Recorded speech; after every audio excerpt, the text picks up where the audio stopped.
Poudarki današnjega Pomurskega dnevnika. Telovska procesija v Bogojini postala del nesnovne kulturne dediščine. Tarča nepridipravov je bil tokrat bankomat v Prlekiji. V Beltincih so na ogled dela Anžeta Galusa Petelina. Srečanje ustanov v organizaciji vojske v Bakovcih. V oddaji Športna ideja bomo govorili o tekmovanju Srebrna žogica v Lendavi. Vremenoslovci pravijo, da bo jutri sončno.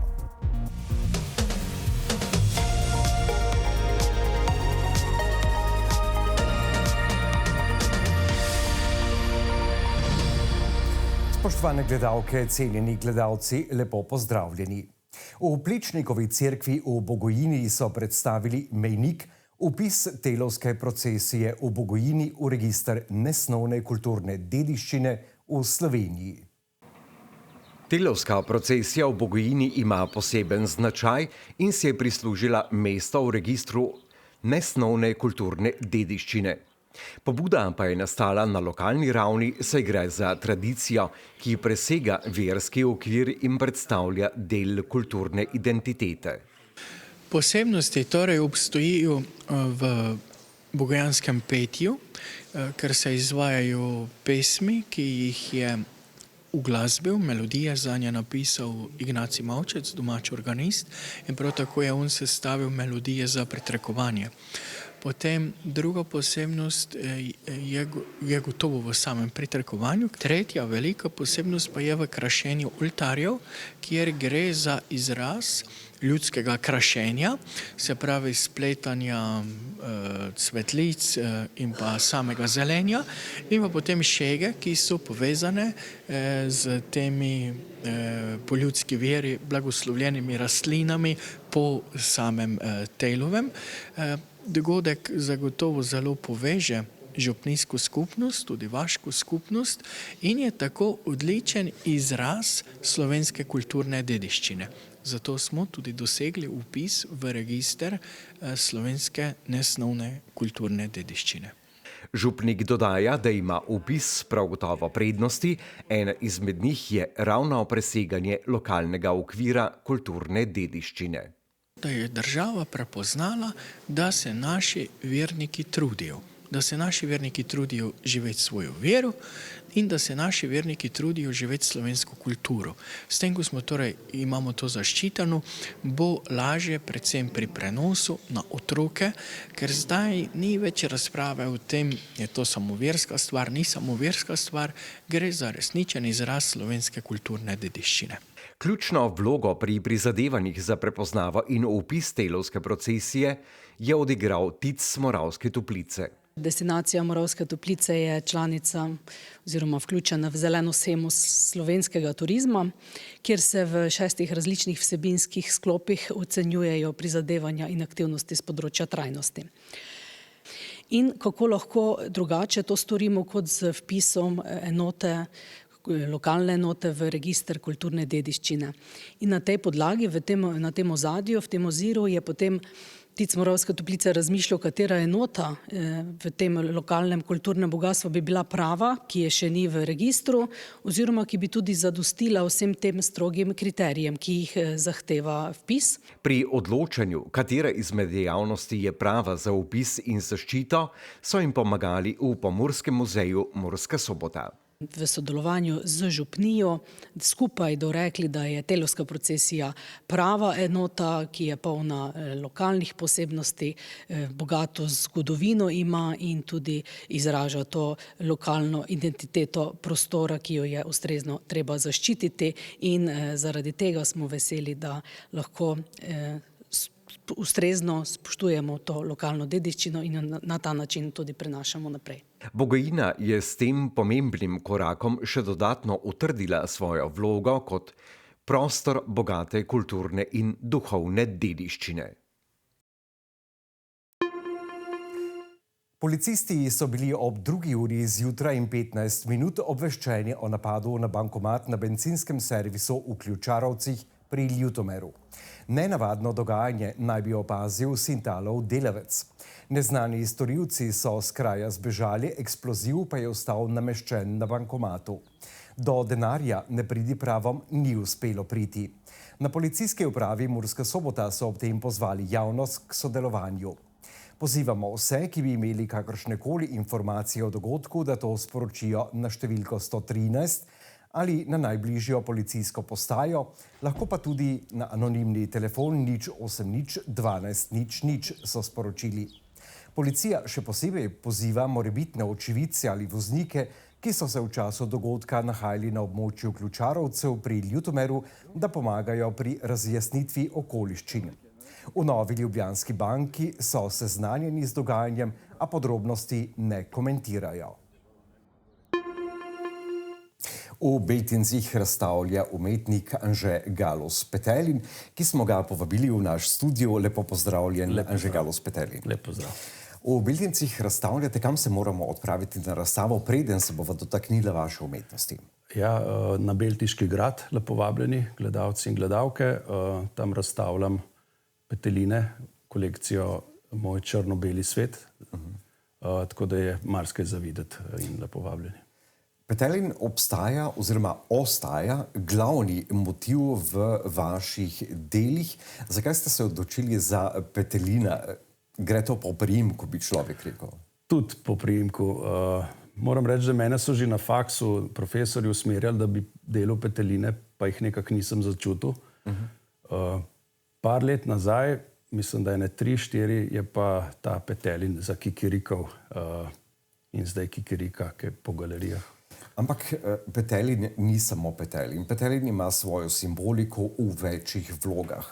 Petelin mnogokrat povezujemo s kakšnimi kralji na Betajnovi, kar pravzaprav v neki določeni meri tudi je, ampak ga najdemo v veliko drugih vlogah.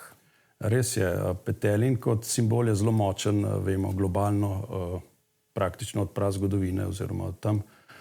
Tudi ogromno so žrtvovali te živali, se pravi, so bile na nek način svete za njih. Tako da ja, močen simbol svetlobe, preporoda in tako naprej. Poguma in napredka, ampak zakaj črno-bel? Ker svet ni črno-bel, so sivine vmes. Ali je to namenoma narejeno, da mi sami najdemo sivine? Namenoma, ampak v bistvu, če bojo šli gledalci pogledati, bojo videli, da je zelo barvita serija. Z naslovom pa mogoče malo zavajam. Ravno na to sem hotel napeljati, ker ko pogledamo vaša dela, najdemo jih na spletnih straneh, čeprav bom vedno zagovornik, da je treba to pogledati v galeriji, ne samo na spletnih straneh. Tako. So vaša dela precej pisana, malce spominjajo na pop art, recimo Andyja Warhola, ali pa tudi na zelo geometrijske vzorce. Zelo čisti vzorci. Ja, zelo čisti, ja. Sicer to pač niha od trenutnega navdiha in tako naprej, ampak ja, so zelo čisti, barviti, tak kot petelin je, recimo, kot žival. Razstavljali ste v Seulu, v Južni Koreji. Tudi. To ni ravno nekaj vsakdanjega. Res je. Tam sem celo v živo na odru slikal petelina 2x2 metra, ki je mogel biti končan v uri in pol, tako da sem bil še malo bolj moker kot danes. Je bilo zahtevno, ampak lepa, dobra izkušnja. Predvsem me je pa tam fasciniralo to, da mlade zanima umetnost, kar je pri nas redko v bistvu. Mlade zanima umetnost in petelin ima v tistih krajih prav posebno vlogo, veliko močnejšo kot v zahodnem svetu. Ja. Tako da čakajo, da bo leto 2029, ko bo leto petelina in takrat bo še bolj glasno zakikirikal lihta. Odprli pa ste tudi lastno galerijo in sicer je ta nastala pred 2 leti.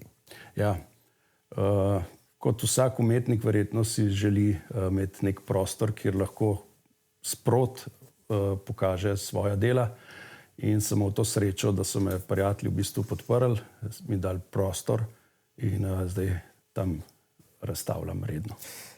Ne ustvarjate pa samo petelinov oziroma samo slik, tudi kiparite in konec koncev ste bili tudi uspešen glasbenik in pesnik. Ja, kar veliko vej umetnosti sem doživel in užival. Medtem je bilo glasba, poezijo še vedno pišem, tudi v Petelinih se v bistvu redno pojavlja kakšen stih. Ja. Vaša dela so naprodaj marsikje, tudi v Združenih državah Amerike. Združene države Amerike mi običajno vidimo kot neko zbirateljsko središče, kjer si bogataši kupujejo, kar je seveda dobro, s tem lahko umetniki dobro preživijo, umetnostna dela, ne da bi jih prav ocenili. Bi se strinjali s to oceno ali ne? Ja, mislim, da moja izkušnja z Ameriko je taka, da je res en bogat zbiratelj slučajno me najdu in mislim, da ni imel dosti pojma o umetnosti, no, če sem iskren. Je imel te imene od Van Gogha, Picassa, ampak nekega znanja, zakaj pa ni bilo. No. Tako da, ja, verjetno gre v to smer. Petelin me je pravzaprav, ko sem se pripravljal na tale pogovor, presenetil, ker v naših kulturah Petelin ne igra tako pomembno vlogo kot recimo v vzhodnej Evropah. Vam je morda tista razmišljanje tudi bližje kot zahodna evropska? Ja, imam kar rad to vzhodnjaško kulturo, če tako rečem.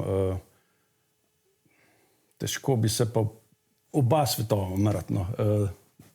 Je pa vzhod zelo blizu. No. Zdaj, v bistvu to je umetnost, da znamo preseči te meje in živeti z vsem. Zato tudi Petelin, ki predstavlja moč, pogum, nove začetke, pa ne samo nove začetke. Če vzamemo Petelina kot Petelina, je tudi nekakšen vodja kokoši. Ja, tudi se pravi, zelo močen simbol je. In na vzhodu mogoče lik zato, ker je tudi simbol sonca, Petelin mogoče bolj razumejo oziroma ga bolj cenijo. No. Bila sva pri fakulteti. Kdaj vas je začel Petelin fascinirati? Kot žival že odskos, od malega, ker pač so me vsi Petelin klicali že od prvega razreda.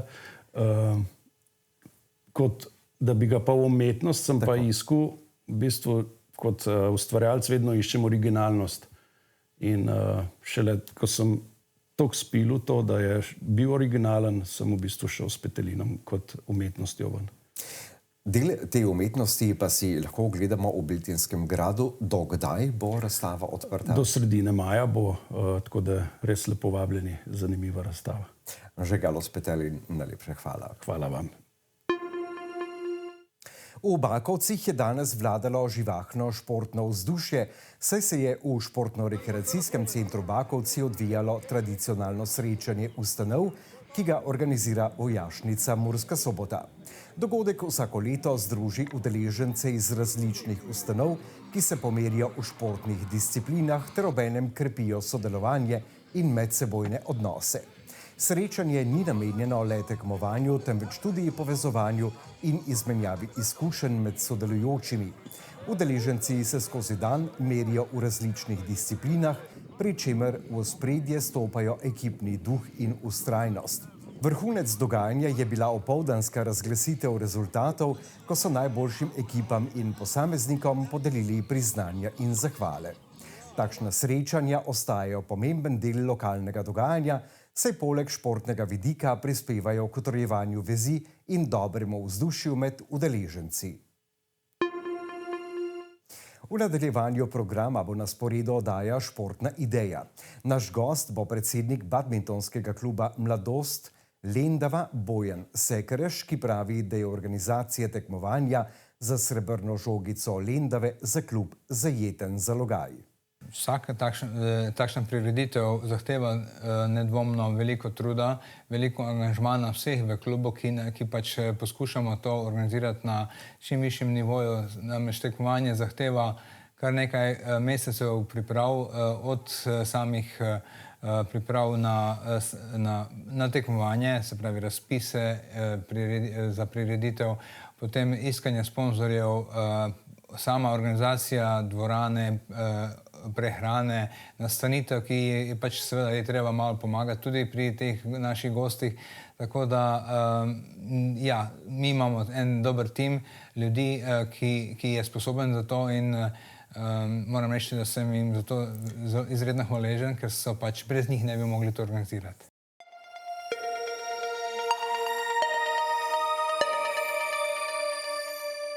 Poglejmo še napoved vremenoslovcev. Jutri bo sončno, čez dan bo ponekod pihal veter vzhodnih smeri. Dopoldne je bilo jasno in sončno. Opoldne so v Murski Soboti, Radencih in Lendavi namerili 17, v Krajinskem parku Goričko pa 20 stopinj Celzija. Jutri bo sončno, čez dan bo ponekod v notranjosti Slovenije pihal veter vzhodnih smeri, najnižje jutranje temperature bodo od 4 do 10, najvišje dnevne od 20 do 24 stopinj Celzija. Najnižje jutranje temperature v severovzhodni Sloveniji bodo v Murski Soboti, Mariboru in na Ptuju 9, najvišje dnevne pa okoli 20 stopinj Celzija. V nedeljo bo dopoldne še dokaj sončno in toplo, čez dan se bo od severa in zahoda začela oblačiti in popoldne se bodo začele pojavljati krajevne padavine, deloma plohe in posamezne nevihte, ki bodo v noči na ponedeljek zajele večji del Slovenije. Jutranje temperature se bodo v naslednjih dneh zjutraj gibale med 4 in 9, čez dan pa med 12 in 21 stopinj Celzija. Toliko smo vam pripravili v današnjem Pomurskem dnevniku. Vabljeni k spremljanju dogajanja v Pomurju tudi na naši spletni strani tvideja.si in na družbenih omrežjih. Hvala za vašo pozornost in vse dobro do prihodnjič.